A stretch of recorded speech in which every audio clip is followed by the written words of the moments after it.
যেনেকৈ গামোচাখনে অসমক পৰিচয় দাঙি ধৰে, চাহপাতে অসমক পৰিচয় দাঙি ধৰে, জুবিন বুলি ক'লে এতিয়া অসম হৈ গৈছে। অসম মানে জুবিন, জুবিন মানে অসম।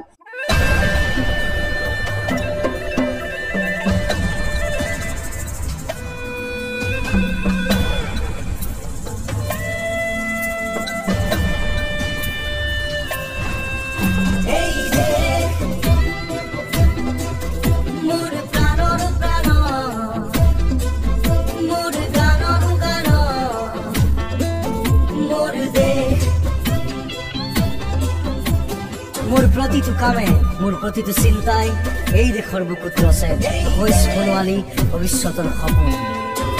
মোৰ জীৱনৰ আহে আহে মোৰ যৌৱনৰ কোহে কোহে সেই সপোনৰ কলৰৱ। দেখে দেখে দেশ আছে এনে বহু দেশৰ অৰঙে দৰঙে মই ঘূৰিছোঁ, বহু বন্ধুৰ সতে হাতে হাত ধৰি ফুৰিছোঁ। কেতিয়াবা সাগৰ পাৰত, কেতিয়াবা খেজুৰ তলত, নতুবা পাহাৰ তলিত খন্তেক জিৰাইছোঁ। বন্ধুৰ সতে প্ৰাণ খুলি প্ৰাণৰ কথা পাতিছো, তাৰ পিছত আকৌ আৰম্ভ কৰিছো নতুন যাত্ৰা। এনে বহু যাত্ৰাৰ শেষ মোৰ দেশ, যাৰ বুকুৰ উমে মোক দিছে ভাল পোৱাৰ আনন্দ, যৌৱনৰ প্ৰাচুৰ্য, জীৱনৰ নতুন অৰ্থ। এই দেশৰ প্ৰতিটো পুৱাই মোলৈ লুকাই আনে ঐশ্বৰ্যৰ বিপুল সম্ভাৰ, প্ৰতিটো সন্ধিয়াই বৈ আনে স্নিগ্ধ ফুলৰ সুবাস, প্ৰতিটো ঋতুৱে মোক দি যায় জীৱনৰ আশীৰ্বাদ। মোৰ দেশৰ বাবে মই জীয়াই আছো, এই দেশৰ বাবে মই জীয়াই থাকিবলৈ মৰণ পণ কৰিছো। ৰণুৱা বনোৱা হাৰুৱা এই সকলোৰে মাজত ঐক্য হৈ, বিৰোধৰ মাজত সংহতিৰ সম্ভাৱনা হৈ মই আছো। জীৱনে মৰণে শয়নে সপোনে এই দেশৰ আহ্বান মই শুনিছো। শত্ৰু মিত্ৰ সকলোকে মই চিনিছো, সিহঁতৰ অন্তৰ মই বিশ্বাসেৰে জিনিছো। শান্তিৰ চৰাইজুৰিক আজৰি ভৰাই দিছো ভঁৰালৰ এমুঠি ধান, পৰাণৰ একোটি গান। আৰুতো মোৰ একো নাই, মোৰ দেশ মোৰ কল্লোলিত সপোনৰ উত্তাল তৰংগই মোক লৈ যায় গভীৰৰ পৰা গভীৰতলৈ। আদৰ্শৰ কঠিন অনুৰাগীসকল আছে, আমি তেওঁলোকৰ পৰা জানিম। দাদা ক'ৰ পৰা? মঙলদৈ ৰাতি 2টা বজাতে আহিছোঁ, মঙলদৈৰ পৰা ৰাতি 2টা। আমাৰ মানে জুবিনদাক চাবৰ কাৰণে আহিছোঁ।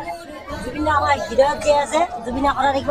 মাত্ৰ প্ৰকৃত সত্যটো কি আমাক লাগে, আমি এইটো বিচাৰোঁ।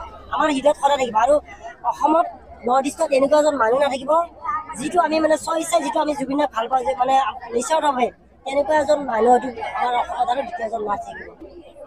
বিভিন্ন প্ৰান্তৰ পৰা লোকসকল আহিছে, এগৰাকী অনুৰাগী আছে, আমি তেওঁৰ পৰা কিছু কথা জানিম। ক'ৰ পৰা আহিছে আৰু কি ক'ব আজি এই মুহূৰ্তত? হয়, মই জাগীৰোড সমষ্টিৰ পৰা আহিছোঁ। আজিৰ মুহূৰ্তটো আচলতে আমাৰ অসমবাসীৰ কাৰণে বিশেষ বৰ্ণনা কৰিবলগীয়া নহয়। সেইগৰাকী জুবিন গাৰ্গ আছিলে, যিয়ে অসমক প্ৰতিনিধিত্ব কৰিব পৰা এগৰাকী সত্তা আমাৰ জাতিৰ বাবে। যেনেকৈ গামোচাখনে অসমক পৰিচয় দাঙি ধৰে, চাহপাতে অসমক পৰিচয় দাঙি ধৰে, জুবিন বুলি ক'লে এতিয়া অসম হৈ গৈছে। অসম মানে জুবিন, জুবিন মানে অসম। এতিয়া আপোনালোকে আমাৰ আজিৰ যিটো পৰিৱেশ ইয়াত হ'ব, আৰু বিগত সময়ছোৱাত যিটো শ্ৰদ্ধাঞ্জলি স্বৰূপে যিটো পৰিৱেশ হ'ল, সেইটোৱে গোটেই বিশ্ববাসী এটা আচৰিত কৰি তুলিলে। যিটো তেওঁ অন্তিম যাত্ৰাৰ সময়ত বিশ্বত চতুৰ্থৰ জনসমাগম এটা পৰিৱেশত সৃষ্টি কৰি পেলালে। গতিকে সেইটো কাৰণে আমাৰ বহুত ডাঙৰ ক্ষতি অসমৰ কাৰণে। জুবিন গাৰ্গে বিচাৰিছিলে তেওঁ বৃদ্ধ হোৱাটো, কিন্তু নিয়তিয়ে সেইখিনি নকৰিলে। যা হওক, তেওঁ আমাৰ অন্তৰত সদায় জীয়াই থাকিব। আমি অনাগত সময়ত তেওঁ কৰ্মৰাজিৰে আমি তেওঁক জীয়াই ৰাখিব লাগিব। উঠি অহা প্ৰজন্মক, আমি নৱপ্ৰজন্মক, আমাৰ তলৰ চামক জুবিন গাৰ্গৰ আদৰ্শৰে আমি অনাগত দিনত অসমখনৰ হৈ কাম কৰি যাব লাগিব। এনেধৰণে আচলতে দেখা গৈছে খুব সুন্দৰ এটা পৰিৱেশৰ মাজত জুবিন গাৰ্গৰ অন্ত্যেষ্টিক্ৰিয়া সম্পন্ন হ'ব। প্ৰাকৃতিক পৰিৱেশ, যিহেতু গছ ভাল পাইছিলে জুবিন গাৰ্গে, সেই এনেধৰণৰ প্ৰাকৃতিক পৰিৱেশ, সোণাপুৰৰ এই কমাৰকুছিৰ প্ৰাকৃতিক যি পৰিৱেশ, সেই পৰিৱেশত জুবিন গাৰ্গৰ অন্ত্যেষ্টিক্ৰিয়া সম্পন্ন হ'ব। আৰু কিছু সময় পিছতে GMCHত যিহেতু মৰণোত্তৰ পৰীক্ষা কৰা হ'ব, তাৰ পিছতে এই স্থানত আহি উপস্থিত হ'ব, আৰু তাৰ পিছতে যি অন্ত্যেষ্টিক্ৰিয়াৰ যি কাৰ্য, সেই কাৰ্য আৰম্ভ হ'ব।